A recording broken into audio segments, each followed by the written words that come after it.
Friends, कैसे हैं आप लोग। आशा करता हूं आप सभी लोग ठीक होंगे। फ्रेंड्स, आपका स्वागत है हमारे यूट्यूब चैनल मेडी साइंस ट्यूटोरियल में। फ्रेंड्स, इस समय हम प्रिपरेशन कर रहे हैं SGPGI से जो वैकेंसी निकली हुई है लैब टेक्नीशियन और जूनियर लैब टेक्नीशियन की। फ्रेंड्स, आप सभी को पता होगा कि आपका जो एग्जाम है 20 जून को होने वाला है। आपका एडमिट कार्ड भी रिलीज हो चुका है, तो हमें उम्मीद है कि सारे स्टूडेंट अपना एडमिट कार्ड डाउनलोड कर लिए होंगे। जो भी स्टूडेंट अभी तक अपना एडमिट कार्ड डाउनलोड नहीं किए हैं, वेबसाइट से जाके इसको डाउनलोड कर लें। फ्रेंड्स, आज का जो हमारा टॉपिक है आपके क्लिनिकल पैथोलॉजी से होने वाला है, क्योंकि आपका जो यहाँ पे सिलेबस है उसमें क्लिनिकल पैथोलॉजी दिया गया है, तो अच्छे खासे क्वेश्चन आपके क्लिनिकल पैथोलॉजी से आने वाले हैं। तो इससे पहले के भी लेक्चर हमने क्लिनिकल पैथोलॉजी पे लिए हैं। इसको आप SGPGI एग्जाम करके जो हमारा प्लेलिस्ट है उस पर आप विजिट कर सकते हैं। फ्रेंड्स, अगर हम बात करें अदर सिलेबस की, जैसे आपका हो गया बायोमेडिकल बेस्ड या फिर फर्स्ट एड्स की बात करें, या फिर आपके हेमेटोलॉजी, माइक्रोबायोलॉजी, बायोकेमिस्ट्री की बात करें, तो इसके भी MCQ हमने लिए हैं। आप इसको SGPGI एग्जाम के जो हमारा प्लेलिस्ट है उस पर विजिट कर सकते हैं। बचा है केवल आपका यहाँ पे इम्यूनोलॉजी, तो इसके क्वेश्चन क्या करेंगे, हम क्विज पोल के माध्यम से आपको प्रोवाइड करेंगे, जो कि टेलीग्राम पे प्राप्त होगा आपको। साथ साथ में इसके हम PDF आपको देंगे विथ आंसर, तो आप टेलीग्राम चैनल को ज्वाइन कर लीजिए। इसका लिंक हम डिस्क्रिप्शन बॉक्स में दे देंगे। तो इस प्रकार से आपका जो पूरा सिलेबस है वो अब कवर हो रहा है। 4 या 5 दिन आपके बचे हैं, मतलब 4 से 5 दिन आपके बचे हैं, तो इसमें आपका रिवीजन होगा और साथ साथ में आपके जो भी इंपॉर्टेंट क्वेश्चन बन रहे हैं उसको यहाँ पे प्रोवाइड किया जाएगा। तो फ्रेंड्स, देरी ना करते हुए आते हैं अपने प्रश्नों पर। फ्रेंड्स, प्रश्न को सॉल्व करने से पहले हम आपको बता दें कि यहाँ पे जितने भी प्रश्न आपके क्लिनिकल पैथोलॉजी से रखे गए हैं ये बहुत हार्ड नहीं है, बट आपके एग्जाम में कभी ना कभी पूछे गए हैं। इसको आप टेस्ट के रूप में भी उपयोग कर सकते हैं। आपको करना क्या होगा, आप क्वेश्चन को पढ़िए, ऑप्शन को देखिए और साथ में अपने के जितने भी क्वेश्चन सही जाएँ उसको आप लिख लीजिए और कमेंट बॉक्स में इसको कमेंट भी कर सकते हैं कि सर मेरा इतने में से इतना सही जा रहा है। ठीक है, तो अगर यहाँ पे पहले क्वेश्चन की बात करें तो पहला जो क्वेश्चन हमारा है, रीनल कैल्कुलाई में बी ड्यू टू डिफिशियंसी आप, यानी कि आपका जो रीनल कैल्कुलाई है इसको आप स्टोन भी कह सकते हैं नॉर्मल भाषा में, ये किस विटामिन के डिफिशियंसी के कारण होता है। तो फ्रेंड्स, यहाँ पे बात करें vitamin A, vitamin D, folic acid या फिर विटामिन सी। तो फ्रेंड्स, यहाँ पे अगर सही आंसर की बात करें तो आपका विटामिन ए जाएगा, क्योंकि आपका जो रीनल कैल्कुलाई है ये आपकी विटामिन ए की डिफिशियंसी के कारण होता है। ठीक है, चलिए सेकेंड नंबर के क्वेश्चन पे आ जाते हैं। सेकेंड नंबर का जो क्वेश्चन है, एंटी हेमोरेजिक विटामिन ई, यानी कि आपका जो एंटी हेमोरेजिक विटामिन है ये कौन सा है, विटामिन ई है या फिर विटामिन के है या फिर विटामिन सी है या फिर विटामिन डी है। तो इसका सही आंसर आप सभी को पता ही चल गया होगा। इसका सही आंसर हो जाएगा आपका विटामिन के। ठीक है, चलिए तीसरे नंबर पे आते हैं। तीसरा नंबर का जो क्वेश्चन हमारा कह रहा है कि एंटी रेकेटिक्स विटामिन कौन सा है, एंटी रेकेटिक विटामिन कौन सा है। ठीक है, अगर बात करें ऑप्शंस की, विटामिन ई है, उसके बाद में आपका विटामिन के है, विटामिन सी है या फिर विटामिन डी है। तो सही आंसर जो जाएगा आपका यहाँ पे डी वाला जाएगा, क्योंकि आपका एंटी रेकेटिक विटामिन जो होता है आपका विटामिन डी होता है। ठीक है, अब आते हैं फ्रेंड्स यहाँ पे चौथे नंबर के क्वेश्चन पे। चौथा नंबर का जो क्वेश्चन है, protein are detected in urine by, यानी कि जब आप यूरिन में प्रोटीन को डिटेक्ट करना चाहते हैं तो यहाँ पे कौन सा मेथड का यूज करते हैं, हीट मेथड का यूज करेंगे या फिर फोर्स्ड मेथड का यूज करेंगे या फिर रोथरा टेस्ट या फिर बेंजामिन टेस्ट। तो फ्रेंड्स, यहाँ के सही आंसर की बात की तो आपका यहाँ पे हीट मेथड हो जाएगा। तो हीट मेथड के द्वारा आप यहाँ पे प्रोटीन टेस्ट कर सकते हैं। साथ में अगर दूसरे टेस्ट की बात करें तो आप सल्फ्यूरिक एसिड के द्वारा भी कर सकते हैं प्रोटीन, और साथ में हीलर टेस्ट के द्वारा भी कर सकते हैं। ठीक है, तो आप 3 टेस्ट का उपयोग करके आप यूरिन में प्रोटीन को डिटेक्ट कर सकते हैं। अब हम बात करते हैं यहाँ पे बेंजामिन टेस्ट की। तो बेंजामिन टेस्ट कब किया जाता है, बेंजामिन टेस्ट आप क्या करते हैं, आप हेमाचूरिया के केस में करते हैं जब आपके यूरिन में क्या आता है, हीमोग्लोबिन या फिर ब्लड आने लगता है जब, और इसका जो कलर होता है आपका ब्लड का, ये आपका स्मोकी कलर का होता है। ठीक है, तो ये भी ध्यान रखिएगा। ठीक है, हेमाचूरिया के केस में आपका जो यूरिन होता है आपके स्मोकी कलर का होता है। ठीक, चलिए 5वें नंबर के क्वेश्चन पे आते हैं। 5वां नंबर का है, synovial fluid can be stain by, यानी कि आपका जो साइनोइड फ्लूइड होता है ये किस स्टेन के द्वारा स्टेन किया जा सकता है, ट्रक फ्लूइड के द्वारा, हेम्स फ्लूइड के द्वारा, मेथिलीन ब्लू या फिर नॉन ऑप्शन। तो फ्रेंड्स, जो सही आंसर जाएगा ये आपका मेथिलीन ब्लू जाएगा, क्योंकि आपको साइनोइड फ्लूइड जो होते हैं इसको आप मेथिलीन ब्लू के द्वारा स्टेन कर सकते हैं। 6ठे नंबर के क्वेश्चन पे आते हैं। 6ठा नंबर का जो क्वेश्चन है ये कह रहा है कि ketone bodies are detected in urine by, तो आप कीटोन बॉडी को अपने यूरिन में अगर डिटेक्ट करना चाहते हैं तो आप कौन सा यहाँ पे मेथड यूज करेंगे। आपका जो मेथड है यहाँ पे हीलर है। ठीक है, हीलर टेस्ट है, और आपका यहाँ पे फोल्ड टेस्ट है, रोथरा है, बेंडिक टेस्ट है। तो हीलर तो आपको हम बता ही चुके हैं, हीलर आप कहाँ पे करते हैं, इन प्रोटीन के केस में करते हैं, और अगर बात करें रोथरा की तो यही आपका सही आंसर है, कीटोन बॉडी के लिए आप रोथरा टेस्ट का उपयोग करते हैं। बेंजाडिन टेस्ट कब किया जाता है, बेंडिक टेस्ट कब किया जाता है? बेंडिक टेस्ट आप रिड्यूसिंग सब्सटेंस के रूप में कर सकते हैं, या फिर आप यहाँ पे शुगर टेस्ट भी कह सकते हैं, बट इतना अच्छा नहीं होगा शुगर टेस्ट कहना, यहाँ पे आप रिड्यूसिंग सब्सटेंस कहिए तो शायद बहुत ही बेटर होगा। और अगर यहाँ पे बात करें फोर्ज टेस्ट की तो इसका हम कहाँ पे करते हैं? बिलिरुबिन के केस में करते हैं। जब आपके यूरिन में ज़्यादा मात्रा में बिलिरुबिन आने लगता है तो आप यहाँ पे फोर्ज टेस्ट कर सकते हैं। ठीक है, चलिए अब आते हैं यहाँ पे 7 नंबर के क्वेश्चन पे। 7 नंबर का जो क्वेश्चन है, सीमेन शुड बी एग्जामिन विथिन और आप कलेक्शन, यानी कि कितने घंटे के कलेक्शन के बाद आप सीमेन को एग्जामिन कर लें, नहीं तो उसके बाद आपका जो सैंपल है वो ख़राब होने लगता है। तो ऑप्शन से हमारे 2 आवर्स, 3 आवर्स, 4 आवर्स या फिर 5 आवर्स, ठीक है, यानी कि 5 आवर्स।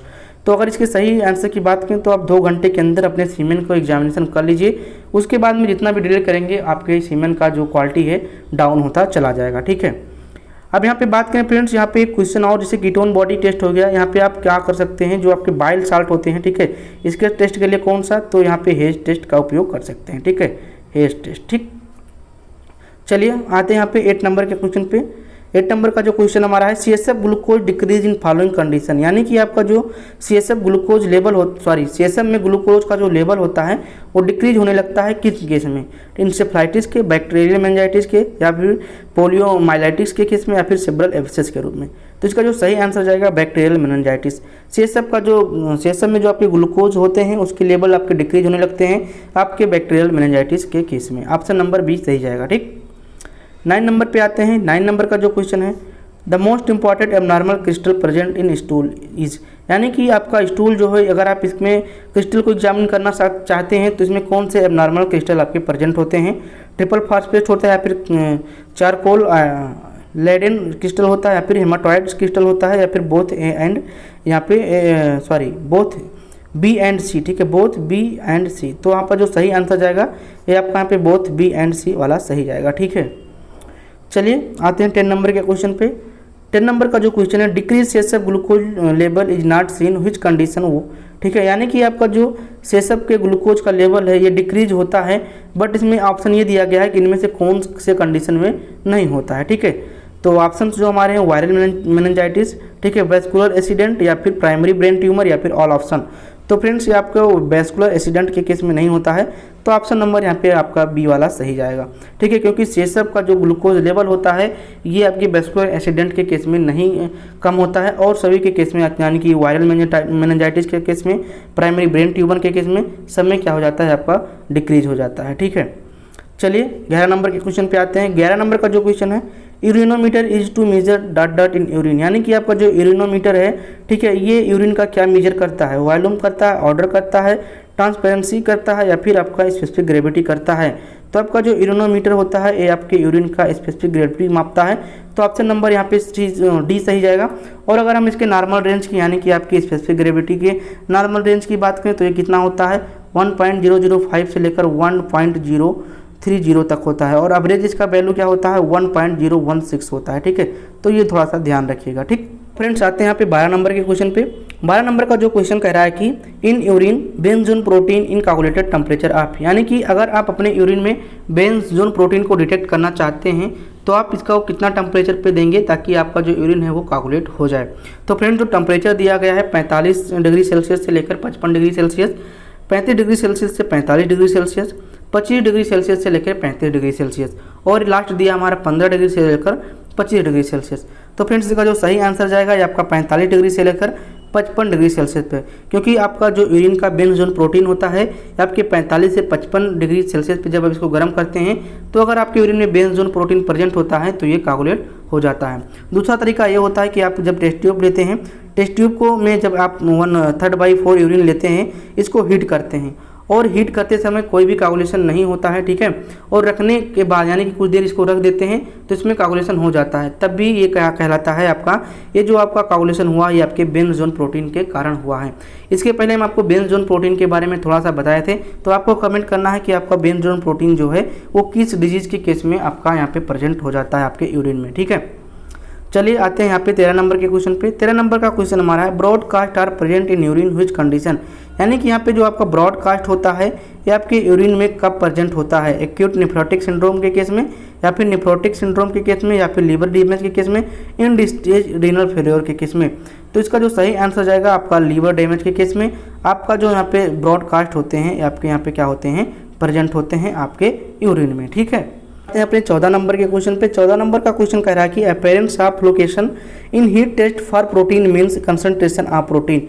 ये कह रहा है कि जब आपके मतलब कि यूरिन में हीट करते समय अपीयरेंस फ्लोकेलेशन हो तो इसमें आप क्या पे यूरिन का जो टेस्ट है उसको आप कैसे मतलब टेस्ट के रूप में देंगे, 1+ के रूप में देंगे, 2+ के रूप में देंगे, 3+ के रूप में देंगे, या फिर आप इसको ट्रेस करेंगे। तो फ्रेंड्स अगर इसके बात करें सही आंसर की तो आप यहाँ पे क्या देंगे, हाईएस्ट देंगे, 3+ देंगे, या कभी कभी आप यहाँ पे 4+ भी देख पाते होंगे। ठीक है, तो 3+ या फिर 4+ यहाँ पे देंगे।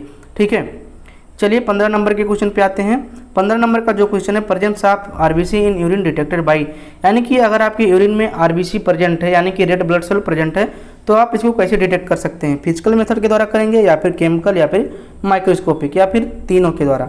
तो फ्रेंड्स इसका जो सही आंसर जाएगा ये आपका जाएगा ऑल ऑप्शन, क्योंकि आप अगर यूरिन में आरबीसी को डिटेक्ट करना चाहते हैं तो आप फिजिकल, केमिकल, माइक्रोस्कोपिक तीनों कर सकते हैं। फिजिकल आप करेंगे तो आप कलर के द्वारा इसको देखेंगे। ठीक है, केमिकल करेंगे तो आप बेंजीडीन के द्वारा देखेंगे, और माइक्रोस्कोपिक करेंगे तो आप इनमें से जो भी सेल्स होंगे यानी कि आरबीसी के जो भी सेल्स हैं माइक्रोस्कोप में, इसको देख के आप डिटेक्ट करेंगे कि आपके यूरिन में आरबीसी प्रेजेंट है या फिर नहीं। ठीक है, 16 नंबर के क्वेश्चन पे आते हैं। 16 नंबर का जो क्वेश्चन है, which type of cell in increase in body fluid bacterial infection, यानी कि आपका यहाँ पे कौन सा सेल है जिसके आप इसको ब्लड कह सकते हैं, आपके ब्लड में या फिर आपके बॉडी फ्लूइड में बैक्टीरियल इन्फेक्शन के केस में क्या हो जाता है, इंक्रीज हो जाता है। तो इसका जो ऑप्शन है न्यूट्रोफिल है, बेसोफिल है, इस्नोफिल है, माइक्रोफेज है। तो इसका सही आंसर जाएगा आपका न्यूट्रोफिल, क्योंकि बैक्टीरियल के केस में आपका जो सेल होता है आपका न्यूट्रोफिल क्या हो जाता है, इंक्रीज हो जाता है। ठीक, अब फ्रेंड्स आते हैं यहाँ पे 17 नंबर के क्वेश्चन पे। 17 नंबर का जो क्वेश्चन हमारा कह रहा है कि CSF is use for diagnosis of disturbance of, यानी कि यहाँ पे किस डिस्टर्बेंस को डायग्नोस करने के लिए आप सेसफ का उपयोग करते हैं, लीवर के केस में या फिर किडनी या फिर सेंट्रल नर्वस सिस्टम या फिर ऑल ऑप्शन। तो आप समझ गए होंगे इसका आंसर। इसका आंसर होगा आपका सी वाला, सेंट्रल नर्वस सिस्टम के केस में आप सेसफ का एग्जामिनेशन करते हैं। 18 नंबर का जो क्वेश्चन हमारा है, एजोटोमिया मीन्स इंक्रीज इन सीरम, यानी कि आपका जो एजोटोमिया होता है, अगर आपके सीरम में क्या चीज़ इंक्रीज हो जाए तो इसको हम एजोटोमिया को नाम देते हैं। ठीक है, अगर बात करें ऑप्शन की, शुगर यूरिक एसिड है, यूरिया शुगर है, या फिर शुगर क्रिएटिनिन है, या फिर यूरिया क्रिएटिनिन है, तो इसका जो सही आंसर जाएगा यूरिया क्रिएटिनिन जाएगा। यूरिया क्रिएटिनिन का जब जो लेवल है वो इंक्रीज हो जाता है तो इसको हम एजोटोमिया कहते हैं। ठीक है, आते हैं 19 नंबर का क्वेश्चन पे। 19 नंबर का जो क्वेश्चन हमारा है, in biuret method for total protein reading is taken at his wavelength, यानी कि आप बीरोड मेथड के द्वारा जब टोटल प्रोटीन कर रहे होते हैं तो आप जो रीडिंग लेते हैं वो किस वेवलेंथ पे लेते हैं, 460 या फिर 420, 540 या फिर 660। सही आंसर जाएगा आपका सी नंबर, 540 के जो आपका वेवलेंथ होता है इसी पे हम क्या करते हैं, रीडिंग लेते हैं बीरोड मेथड में टोटल प्रोटीन को जब डिटेक्ट कर रहे होते हैं। ठीक है, आपका जो 20 नंबर का क्वेश्चन है, वो साइट ऑफ क्रिप्टोडियम कंटेन 1 to 4, यानी कि आपका जो क्रिप्टोडियम का वो साइट है ये 1 to 4 क्या कंटेन करता है, मिजोजॉइट, ट्रोफोजॉइट, स्पोरोजॉइट या फिर स्नोजॉइंट। तो इसका जो सही आंसर जाएगा स्पोरोजॉइट। ठीक है, स्पोरोजॉइट ये कंटेन करता है 1 to 4। ठीक है, चलिए आते हैं 21 नंबर के क्वेश्चन पे। 21 नंबर का जो क्वेश्चन है, in which type of host parasite passes it sexual cycle, यानी कि किस प्रकार का जो होस्ट होता है, ठीक है, वो पास कर जाता है आपके sexual life cycle. Definite host कहते हैं उसको, या फिर इनडेफिनेट होस्ट कहते हैं, इंटरमीडिएट होस्ट कहते हैं, या फिर ऑल ऑप्शन। तो फ्रेंड्स इसको क्या कहते हैं, इसको हम कहते हैं यहाँ पे डेफिनेट होस्ट। ठीक है, जो सेक्सुअल लाइफ साइकिल में क्या करता है, पास कर जाता है। ठीक है, तो इसको कहते हैं डेफिनेट होस्ट। ठीक है, 22 नंबर का क्वेश्चन हमारा है, ट्रोफोजॉइंट ऑफ ग्रेंडिया लेम्बिलिया, ठीक है, इज डट एंड सेप। ठीक है, यानी कि कह रहा है कि आपका जो ये गार्डिया लेम्बिलिया होता है, इसका जो ट्रोफोजॉइंट होता है ये किस शेप का होता है। ठीक है, सॉरी यहाँ पे एंड जो लग गया, यहाँ पे एंड नहीं रहेगा, शेप डट शेप पूछा है, पेयर शेप का होता है या फिर टेयर ड्रॉप शेप का होता है, या बोथ ए एंड बी। ठीक है, तो इसका जो सही आंसर जाएगा friends both A and B, यानी कि इसका जो ट्रोफोजॉइट होता है ये पेयर शेप और टेयर शेप दोनों का होता है। ठीक है, टेयर ड्रॉप शेप। ठीक है, चलिए आते हैं यहाँ पे 23 नंबर के क्वेश्चन में। 23 नंबर का क्वेश्चन हमारा, tubercular bacilli grow best in, यानी कि आपका जो ट्यूबरकुलर बेसिलाई होते हैं ये बेस्ट ग्रोथ कहाँ पे करते हैं, एब्सेंट ऑफ O2 पे या फिर प्रेजेंट ऑफ O2 पे, यानी कि ऑक्सीजन की उपस्थिति में, ऑक्सीजन की अनुपस्थिति में, या फिर कार्बन डाइऑक्साइड के उपस्थिति में। तो इसका जो सही आंसर जाएगा प्रेजेंस ऑफ ऑक्सीजन, यानी कि आपका जो ये ट्यूबरकुलर बेसिलाई होते हैं ये क्या होते हैं, एरोबिक होते हैं। ठीक है, चाहते हैं 24 नंबर के क्वेश्चन पे। जो 24 नंबर का क्वेश्चन है, the H2S production in hydrogen sulphide test in indicates by dot dot colour of the paper strip. यानी कि आपका जो हाइड्रोजन सल्फाइड टेस्ट होता है, इसमें जो आपका H2S गैस निकलता है, ये आपका जो पेपर स्ट्रिप होता है तो वो किस कलर को इंडिकेट करता है, यानी कि कौन सा कलर वहाँ पे निकलता है। ठीक है, ब्लैक निकलता है या फिर वाइट या फिर येलो या फिर ग्रेइश। तो इसका जो सही आंसर जाएगा ये आपका क्या निकलेगा, ब्लैकिश। ठीक है, तो यहाँ पे ब्लैक हो जाएगा आपका आंसर में ए वाला। और फ्रेंड्स हम आपको बता दें कि आपका जो हाइड्रोजन सल्फाइड टेस्ट होता है ये क्यों किया जाता है, तो आपके इंट्रोबैक्टीरियसी के केस में किया जाता है। ठीक है, इंट्रोबैक्टरी के केस में ये किया जाता है। ठीक है, तो इसको भी आप लोग ध्यान रखिएगा। और इसका जो मतलब पॉजिटिव जो होते हैं उनमें ब्लैक कलर आ जाते हैं। ठीक है, चलिए आप यहाँ 25 नंबर के क्वेश्चन पे, 25 नंबर का क्वेश्चन आपका रेड दिखाई दे रहा होगा, इसलिए आपके लिए है। ये पूछा गया है कि normal burn ratio in urine, यानी कि आपका जो बर्न होता है इसका नॉर्मल रेशियो क्या होता है। अब आपको यहाँ पे बताना है कि आपका जो BUN का फुल फॉर्म क्या होता है और इसका जो नॉर्मल रेंज होता है बर्न का, यानी कि रेशियो जो होता है नॉर्मल, वो कितना होता है। कमेंट बॉक्स में आपको इसको करना है। तो फ्रेंड्स आज के यहाँ पे लेक्चर में 24 नंबर तक क्वेश्चन को हमने सॉल्व किया और साथ में 25 नंबर का जो क्वेश्चन था ये आपके लिए है। फ्रेंड्स आज का आपको लेक्चर कैसा लगा है इसको आप कमेंट करके बता सकते हैं। अगर आपको अच्छा लगा है तो इसको आप लाइक कर सकते हैं, अच्छा नहीं लगा है तो आप डिसलाइक कर सकते हैं। फ्रेंड्स अगर आपके कोई भी फ्रेंड SGPGI एग्जाम का तैयारी कर रहा है या फिर DMLT या BMLT का कोर्स कर रहा है तो इसको आप चैनल शेयर कर सकते हैं। आज के इतना ही, थैंक यू।